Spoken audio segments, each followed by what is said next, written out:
Hello, everyone.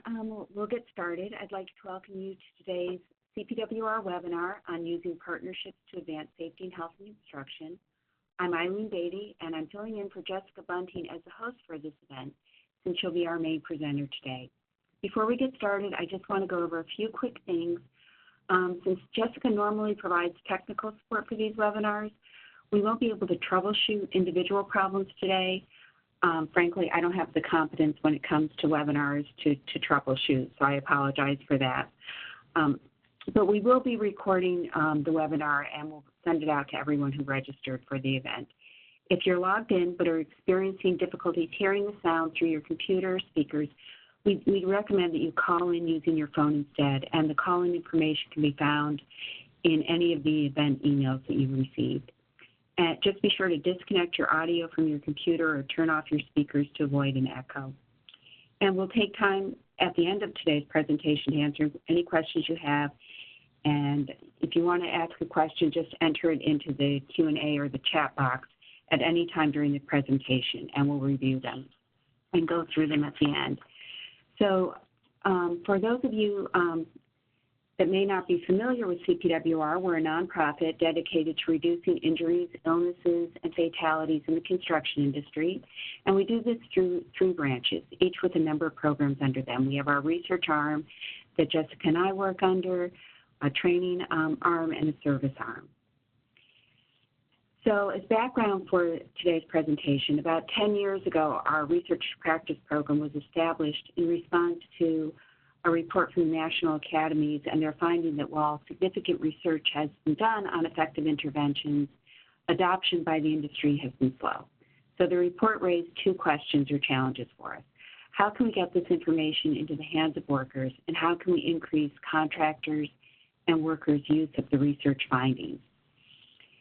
So in developing our R2P program, we've taken into consideration characteristics of the construction industry that create challenges for moving research into practice. First, it's a highly decentralized industry. There are no fixed work sites. Contractors work on multiple projects during a year, and workers work for multiple contractors and on multiple projects in a single year and over their careers. And this is an industry dominated by small, often isolated and under-resourced contractors.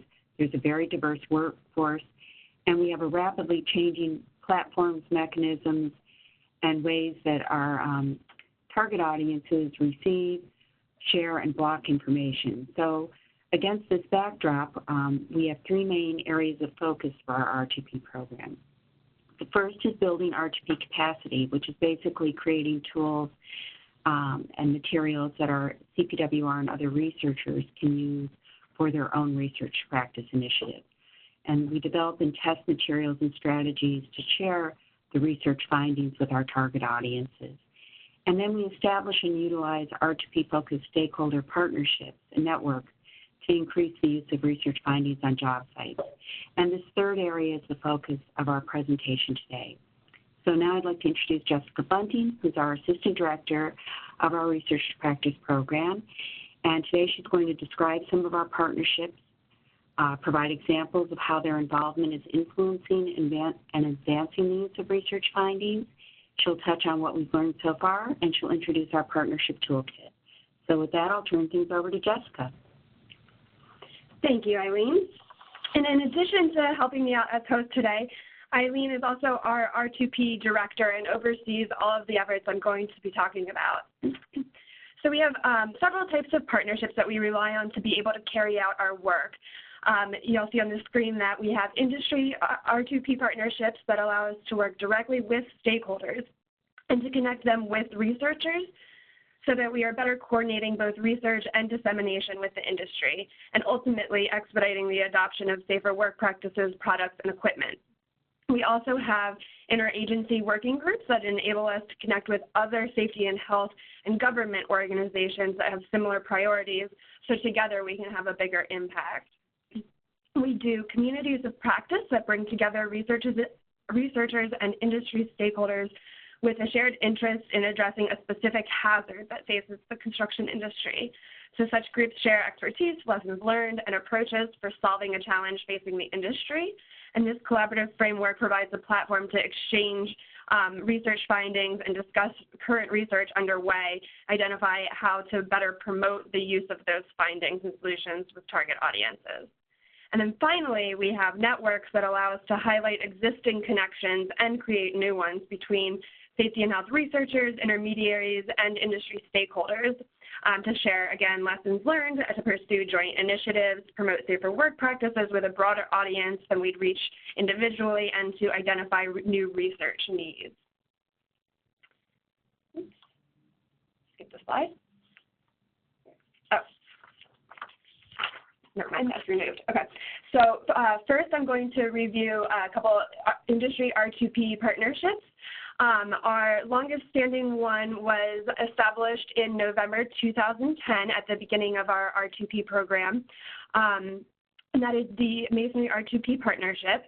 CPWR approached the Union of Bricklayers and Allied Craft Workers and their contractor association, ICE, as well as their joint training institution, IMI, with this idea of developing a safety and health-focused partnership that would increase awareness and use of safer work practices and equipment in the masonry industry, while it would also serve as a model industry partnership for CPWR to learn about. While these three organizations did have existing relationships, our goal was to learn how a formalized safety and health partnership can improve safety on construction sites. So over the last 9 years, the Masonry R2P Partnership has identified and addressed several priority areas, including reducing ergonomic injuries and hazards, addressing hand and skin exposure, silica dust exposure, work-related noise and hearing loss, potential RF radiation hazards, modifications needed to common stone cutting saws, as well as the use of eye protection.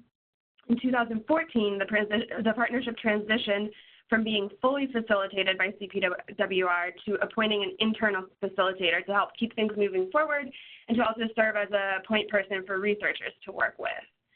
So in addition to assisting with the creation and dissemination of CPWR materials to address their priority areas, the partnership has also served as a really key point of contact for researchers who need feedback and assistance with their projects.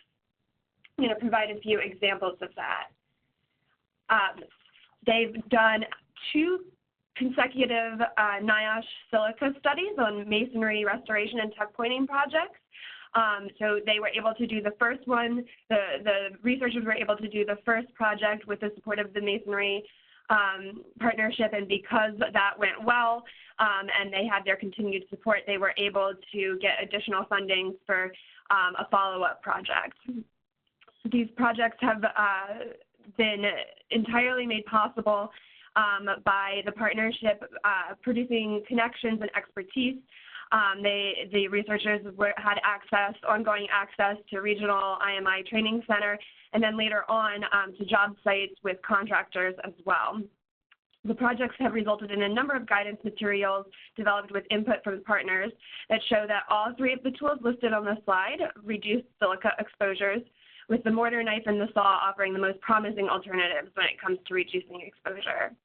And development and dissemination of training resources, as well as further job site testing, is continuing now in the 2019 to 2024 grant cycle.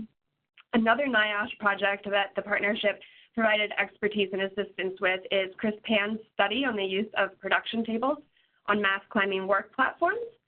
So thanks to BAC members who responded to the partnership's request for help, the researchers were able to test bricklaying risks when performed with no production table, a standard table design, such as the one on the left bottom of this screen, and a new NIOSH designed L-shaped table that enables workers to stack materials in front of their body and perpendicular to the wall or work area, eliminating the need to reach back for materials.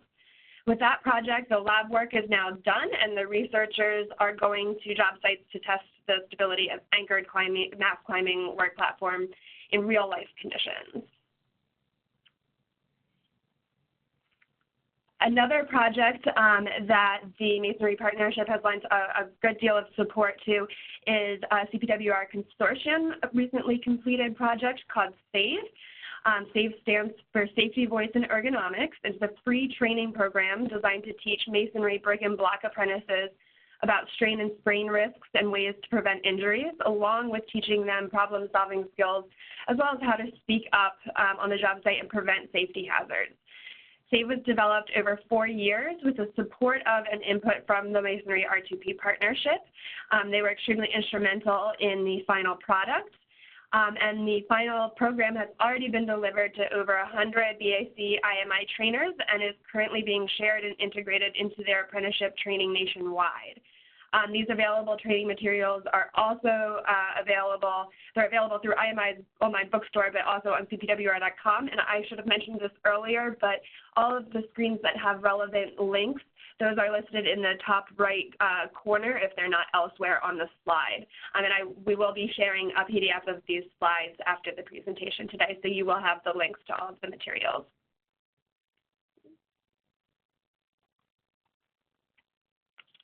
In addition to supporting those research projects, additional examples of outputs from the partnership that they either developed or had input on are the Choose Hand Safety website, choosehandsafety.org, which helps contractors and workers in selecting safer hand tools and gloves that are appropriate for the chemicals they may be exposed to. And they also have contributed to CPWR's Silica Safe website and planning tool. Those are just some of the examples of what the partnership has done. And also, they have a mass climber resource I wanted to mention, and they've provided input or assistance with a number of other CPWR projects. They have also made possible the evaluation of both the partnership process itself, which has gone into the toolkit that you'll hear about at the end of my presentation. They've also provided an outlet for evaluation of reach and impact on industry use of safer solutions. In the 80s, BAC began to survey their members on various union and political issues in addition to safety and health. And so since this partnership has formed, they've been able to utilize the survey infrastructure to periodically add additional safety and health-focused questions that cover their member and contractor priorities, awareness and use of solutions, and preferred communication methods. So we've also been able to use this mechanism to survey contractors on similar issues. So we have both the member and contractor perspective. I'm not going to go through those results, but I did just want to highlight a couple examples here that show the Masonry Partnership's dissemination efforts have really paid off. When asked about silica dust, the percentage of craft workers who reported using vacuum saws or wet saws at least half the time reached 91% in our most recent survey, with 69% saying that they always use controls.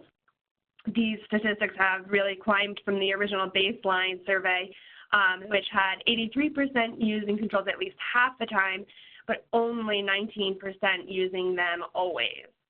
In 2014, 85% said they used them half the time, and the percentage of workers always using them grew to 26%. With a similar pattern in 2017, where it increased again to 61% saying they always use them. So there's been an upward trend since we started surveying on that question. And similarly, use of hearing protection has improved significantly from 2011, when 72% of workers were using hearing protection half the time, but only 30% were always using protection, and 28% rarely or never using it. In the years since, we've seen growth in the percentage indicating they use hearing protection at least half the time, to 80% in 2014, 84% in 2017, and 86% with this 2019 survey. And even more significant has been the jump who report always using protection to 46% in 2014, then 51%, and finally up to 60% recently.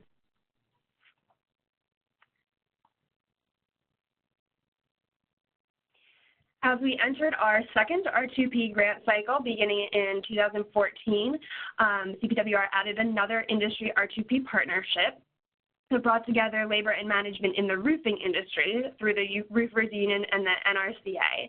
The two overarching goals of this partnership are to improve safety and health in the roofing industry and to further researchers' understanding of how to successfully engage industry partners to move research findings into practice and to solicit input on researcher needs. So essentially, this is served as our second industry model partnership. In order to meet these goals, the partners established their priorities and have been providing support and guidance in the development of tools and materials, distributing those materials to target audiences, as well as helping us evaluate what works and doesn't work. And in turn, we provide the funding and technical support for this partnership's work. The first project the partnership undertook was an RF radiation awareness program. At a NAB2 Safety and Health Committee meeting, it was discovered that many other unions and their contractor associations were also concerned about this emerging hazard. So a labor management RF radiation work group led by the Roofing Partnership was established to guide the project. The resulting RF radiation awareness program for the construction industry, which is available on our website at the link included, answers the 7 questions that are listed on this slide and includes a guide containing detailed information on regulations, online resources, and instructions for locating antennas, a presentation that includes notes that can be tailored for different audiences, a video adapted from one developed by the Mechanical Contractors Association of America, an infographic, a toolbox talk, and a hazard alert card. A more recent example of a product that flowed from the Roofing Partnership's work is a video to focus attention on ladder safety that incorporates how to use the free National Institute for Occupational Safety and Health, NIOSH, ladder safety app. So this video is available both in English and also in Spanish.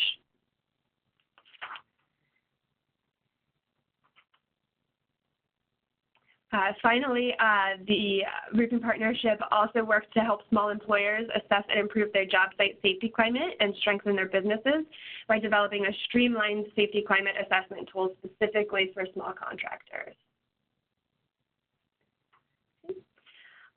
The second type of partnership I mentioned earlier is the Interagency Working Group.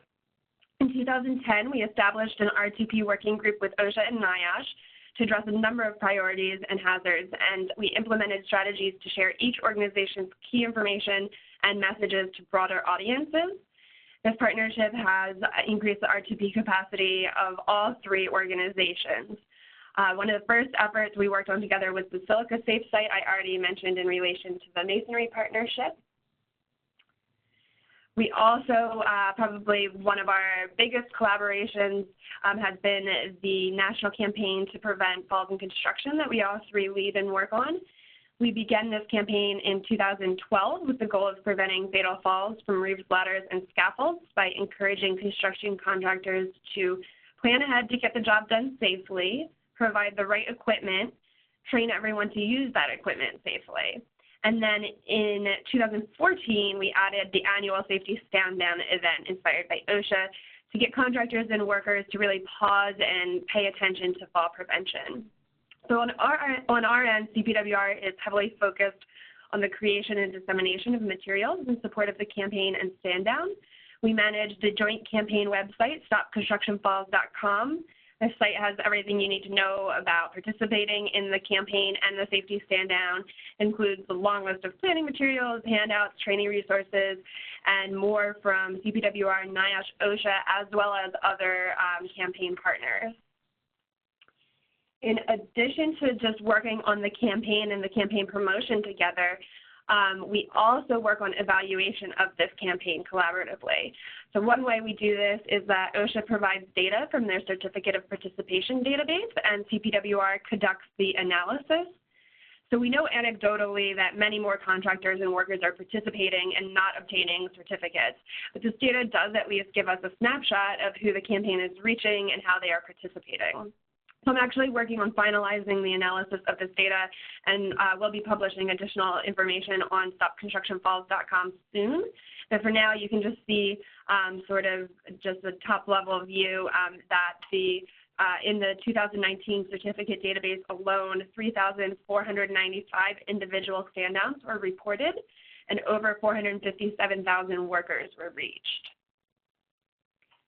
Another way we've done the evaluation is through a social network analysis in 2017. This was done with Dr. Danielle Varda and her team. Eileen worked very closely with Dr. Varda, who created the partner tool for this kind of analysis. So the goal of this effort was to find out who was in the campaign network, i.e. who was participating and promoting the campaign to their audiences, who they were reaching, and what benefits and challenges to participation might be. So this slide you're looking at shows just an overview of the type of network information the social network analysis generated. So the top left, you can see a breakdown by types of partner, with the majority of partners identifying as academic, research, and government organizations, or as contractors and contractor associations. In the bottom, you can see a visual representation of this network, with those in the red circle considered the core group of partners that are connected to one another through a number of other organizations. And then the periphery shows organizations that are less connected with the core group, but may represent different partners that have the potential to expand the campaign's reach. So we have since begun applying what we learned through this analysis to the ongoing campaign and stand-down efforts. And then another more recent example of a joint effort we've been addressing is OSHA's priority on trench safety. So in an effort to back up the goal of increasing awareness and use of proven protective measures, the working group set up a survey to learn more about the reasons for these injuries and fatalities and to identify gaps in knowledge in the field. There's a full report, but just to show an example, we asked a number of background questions about experience and types of trench work conducted. We also asked respondents about the conditions that they encounter. Their responses revealed several areas that can create unfavorable conditions for trench safety. As this slide shows, only a fourth said there's always sufficient pre-planning, and the industry group, those working in the trenches, were more likely to say that there is never or only occasionally enough pre-planning. It's also common to see incidents involving companies performing trench work who are inexperienced or completely new to trench work. Through the survey, we were able to identify what those involved in trench work consider leading contributors to trench incidents or collapses. As you can see on this slide, lack of training topped the list, but the safety and health group did feel that indifference was the biggest contributor. So based on what we learned, OSHA, NIOSH, and CPWR have all begun R2P efforts to address these issues. OSHA has developed a series of materials to help contractors and workers understand the standard and safe work practices. NIOSH created a trenching and excavation topic page that includes materials such as a workplace solution to prevent cave-ins, an alert, training resources, and most recently a science blog that includes a number of ways to prevent fatalities, including trenchless methods such as pipe ramming. And then CPWR has established a section of our website, Resources to Promote Safe Work in Trenches. And here you can find links to the OSHA and NIOSH resources I just mentioned, as well as the materials that we've developed to help raise awareness of the risks and solutions. And those include a hazard alert card, a toolbox talk, a video, and an infographic. Another effort the working group has undertaken has been nail gun safety.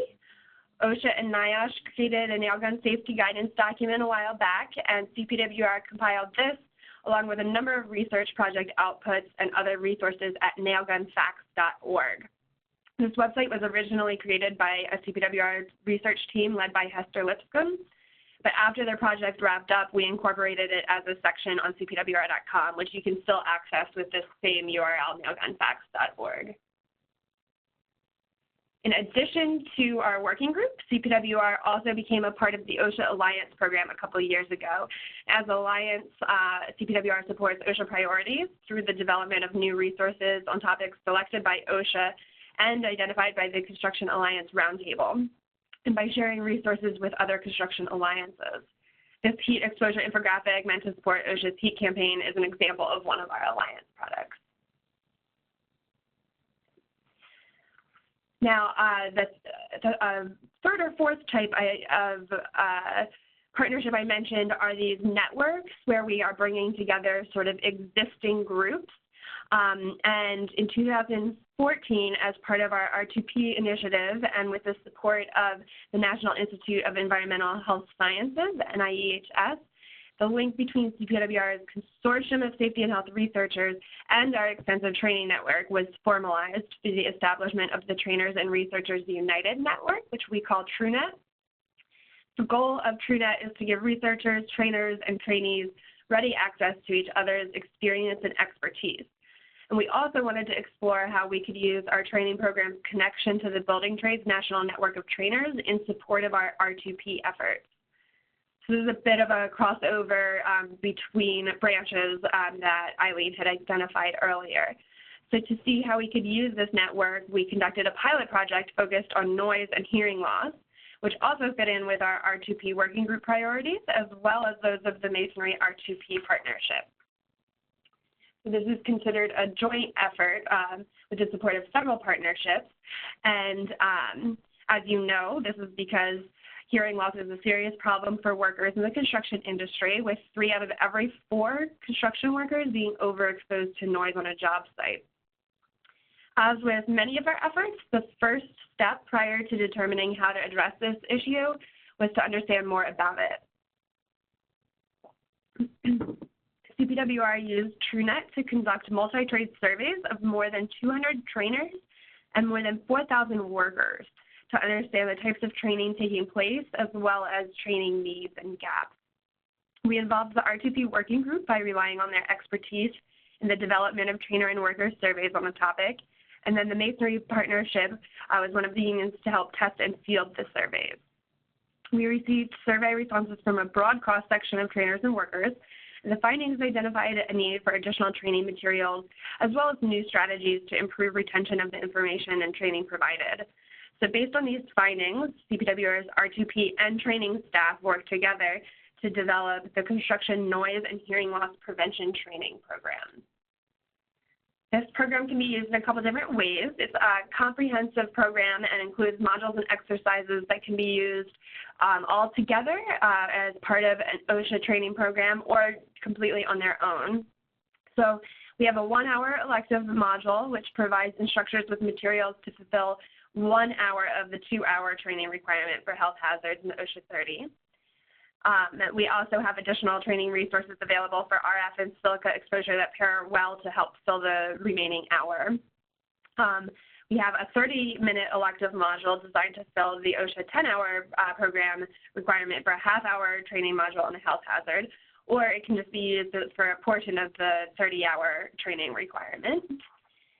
And then in addition to that, we have in-class and hands-on refresher exercises, which are all short 5 to 10-minute exercises designed to reinforce and apply the lessons learned about noise hazards and hearing loss prevention.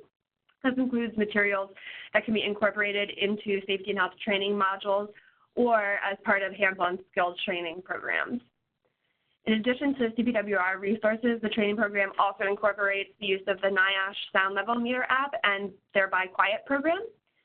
The program is also a platform to share new resources developed through research, such as a video that shows how use of an electric drill for concrete drilling with a dust control can reduce not only silica exposure, but also noise.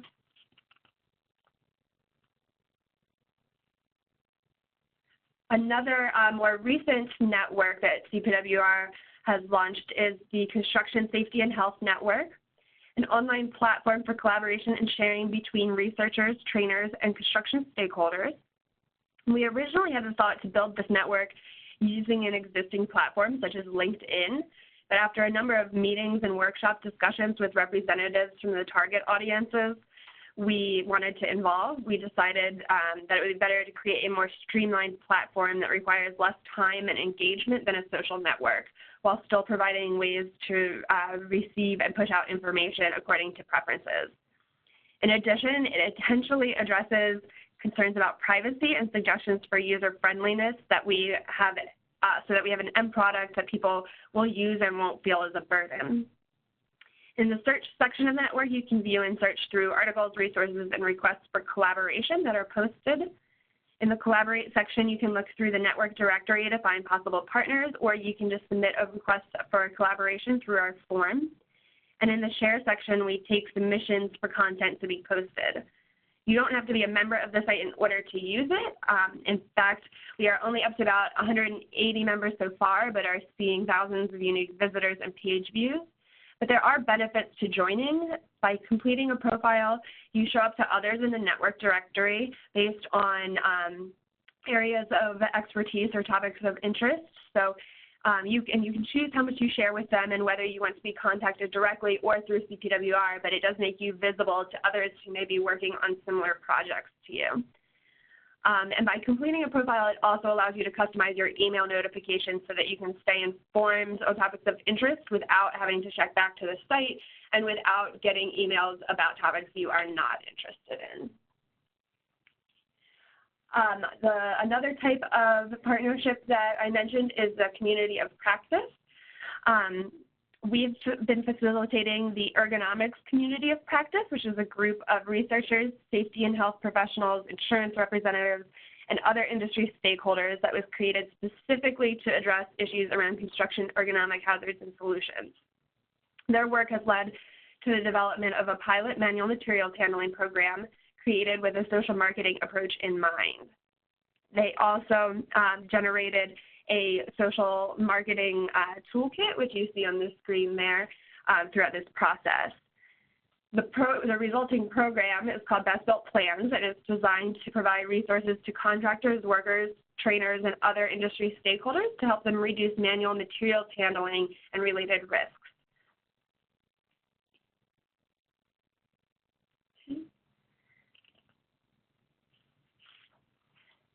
It includes resources for everyone involved in materials handling, from the new worker entering the industry all the way to the contractor, and it's free and easy to access. In addition, all of the information and resources in the site planning portion are available directly online on the website at the link on your screen, and we also now have the full PC-based version available on an app. Just to provide a brief overview of what this includes, the Planning Tools main page has information on why it's good business practice to reduce manual materials handling, brief instructions on using the tool, and then it has links to each stage, worksheets, and resources to help you plan at each project stage, from the project bid to before the job starts, during construction, and then we even have a section for after the job ends to look back. In addition to the training resources that are linked in the pre-job and on-the-job portions of the planning tool, the program also includes interactive training and coaching resources that cover the topics listed on your screen. And then a third component is that we have these games to play on smartphones to reinforce the need for planning and using safe practices when listing and moving materials. So there's a Plan Your Route and a Plan Your List game, and they are both available in English and Spanish. And they include a tutorial on how to play.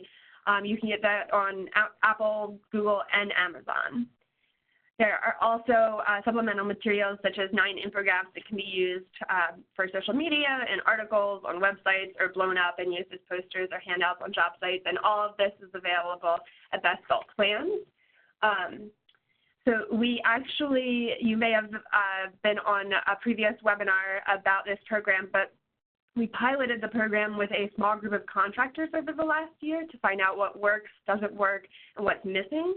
And so based on the feedback along the way, we've translated all of the planning and on-the-job resources into Spanish. We've created a video on how to use the planning resources. The Spanish version of that is about to be released, or it's out, sorry. It is out. And then an app that has all the English version of the planning, training, and coaching and the stretch and flex components is available for iPhones and Androids. And then we've also developed and piloted a comprehensive ergonomics training program with the MCAA and the UA that includes a module for workers, a train the trainer module, and a contractor program. So all of these incorporate elements of the Best Built Plans materials and makes the connection between preventing pain and preventing opioid use as well. So we're finalizing that program so that it can be used by all trades, and it will be available on our website early next year. So between all of the different partnerships that I've been talking about here that we've either facilitated or participated in, we learned quite a few lessons. But we've actually been collecting information on partnerships since 2010 through interviews, case studies, and also discussions with other researchers and stakeholders who work together successfully. We've also been holding an annual seminar and partnership workshop focused on many of these issues since 2015. So as a result of those seminar and partnership workshops, we've actually recently finalized a summary report describing what we've learned from 2015 through 2019. This full report is available online, and it contains information on a lot more than just partnerships, but to reflect what I've presented, as well as some of what we've included in this report, I just listed a few key points here. As the presentation shows, there are really significant advantages to working in partnerships, especially those that bring researchers and stakeholders together. They create early buy-in and support for their research. There's buy-in from stakeholder leadership that can help facilitate participation by others, such as local affiliates of their organization, other industry stakeholders, and the target audiences of the study. It helps the researcher understand the research and dissemination challenges they may face and build in strategies to overcome them. And it leads to industry-specific input and support at each stage of the project, also providing access to the population needed for the research and dissemination at each stage. However, there are also challenges, including competing priorities and time constraints, concern about unintended consequences, unrealistic expectations, and researchers not understanding the industry or the target audience. So the summary report shares specific suggestions for addressing these and getting the most out of collaborative efforts. In addition to these lessons specifically related to partnerships, there are also other topics covered, such as tips for reaching key intermediaries, challenges and strategies for reaching vulnerable workers specifically, and improving dissemination and use of research findings. And again, that is available online on the page linked in the corner. Another way that we've shared what we've learned is by developing a partnership toolkit to help those interested in working together to reduce injuries and illnesses in the construction industry. The toolkit includes step-by-step advice, tools, case studies, and partnership models. So it's set up for use by a range of construction audiences, from those interested in working informally on a specific issue to those wanting to establish a more formal safety and health partnership, or even strengthen and sustain an existing one. So it's designed for flexibility. You can either start from the beginning and work your way through each section and step, or you can just focus on one area that you need. The information in the toolkit is based on a lot of academic research, as well as information from interviews, observations, and case studies from a number of partnerships. So you'll see on the screen that many of the partnerships we wrote about in the original toolkit are not ones that I've listed today. So the ones I talked about today are the ones in red. The original toolkit was informed largely by partnerships that we studied from the outside and learned from in order to create our own partnerships.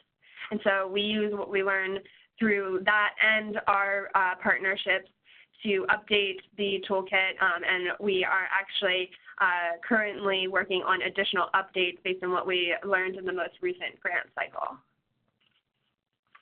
And then just to show you just a clip of some of the types of things that are included, in addition to all the research and case studies that I talked about, we also have various tips to cultivate and strengthen the partnerships, as well as tools and activities that are interactive and can be used with the group that you're establishing. While you likely would not use every tool, it's set up in a way that you can just pull out those that are helpful to you and your partnership. And I just want to mention, before we do questions, any of the actual outputs that I talked about today, we have existing webinars on the majority of them, in addition to what you'll find at the links that I provided. So if you are interested in learning more, we do have the whole listing of our webinar recordings, and you can listen in more detail about any of the topics that I covered. Okay. And I think we have time for questions if anyone has them.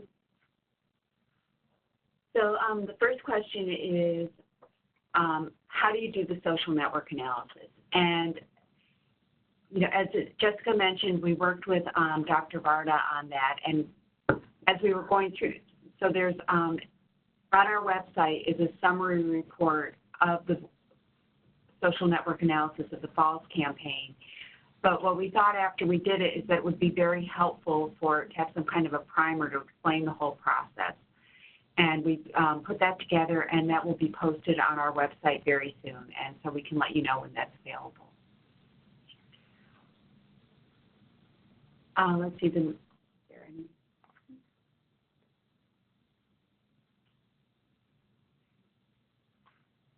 so any other questions?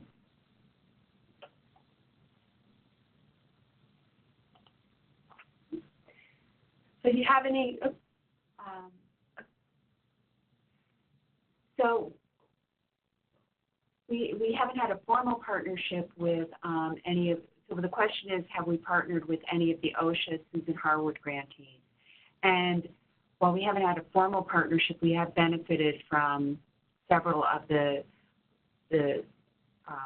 groups that have had Susan Harwood grants. For example, the California Building Trades have had a number of grants, and we've used many of their resources, for example, in the noise and hearing loss prevention training program. We reached out to them. They provided valuable information that was incorporated. So while we haven't had a formal partnership with any of the grantees, we have worked with them and benefited from their work.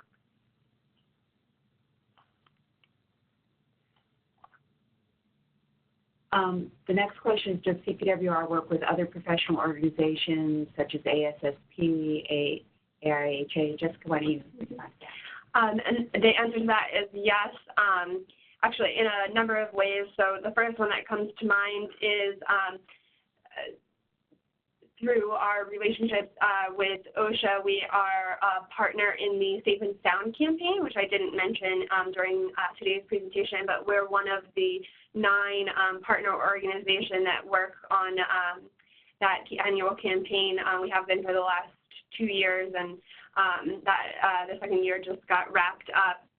So through that, we work closely with ASSP, AIHA, OSHA, NIOSH, NSC, a number of different organizations. We also work on independent efforts frequently with other professional organizations. We do webinar programs for different organizations.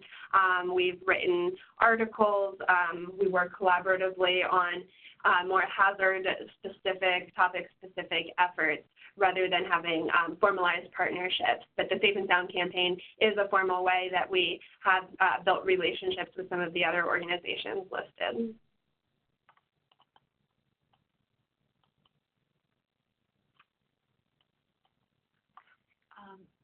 So the next question is, how do you join the Construction Safety and Health Network, and what are the benefits of getting involved? Yeah, so it's very easy to join. The website for that is just safeconstructionnetwork.org. When you get on there, there will be an option to join.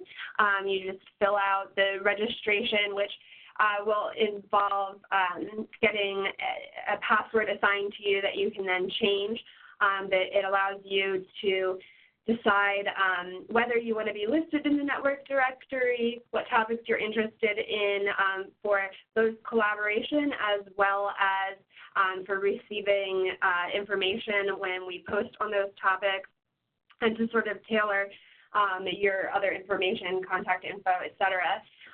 So the benefits of getting involved that we see there is, one, it's a very easy sharing mechanism. We keep the posts very short and easy to share on social media or through email. There are share buttons at the bottom of every post, so it's really easy to just send it to your networks. We also have a way for you to share products or resources from your organization on the site with others so that they can then push it out to their network. And then I think one of the biggest benefits is to identify opportunities for collaboration. So you can either do that by reaching out to people in the directory on your own, or what other people will do is reach out either to me directly at jbunting@cpwr.com or through the form on the Safe Construction Network to identify others that are either actively working on research related to a project that I want to do to find contractors or other stakeholders who can participate in research, or just to get more information about something. It has been a good way for us to facilitate collaboration that we may not even be involved in, but between others. And also, you know, we've used it even here for like our exposure control database, which is a new website. We've used it to solicit data from people that are on the network to find out if they have data that could be used in the creation of that website.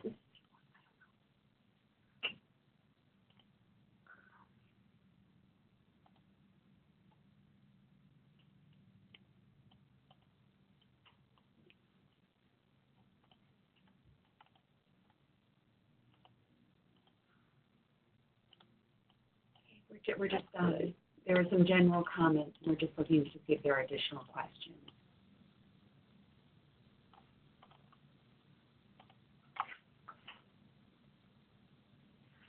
If you do have questions that we didn't answer, I think we got through all of them, you can always, again, just either respond to the follow-up email that we'll send out with a recording and PDF of these slides, or you have all of our contact information on your screen right now. Eileen and I are always available to talk anything partnerships and R2P.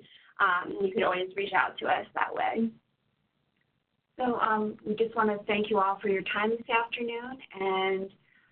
And again, just to reiterate what Jessica said, please, if you have any questions, comments, or suggestions for how we can improve the materials that we develop, we're very open. And so happy holidays to everyone. Yeah. Thank you all.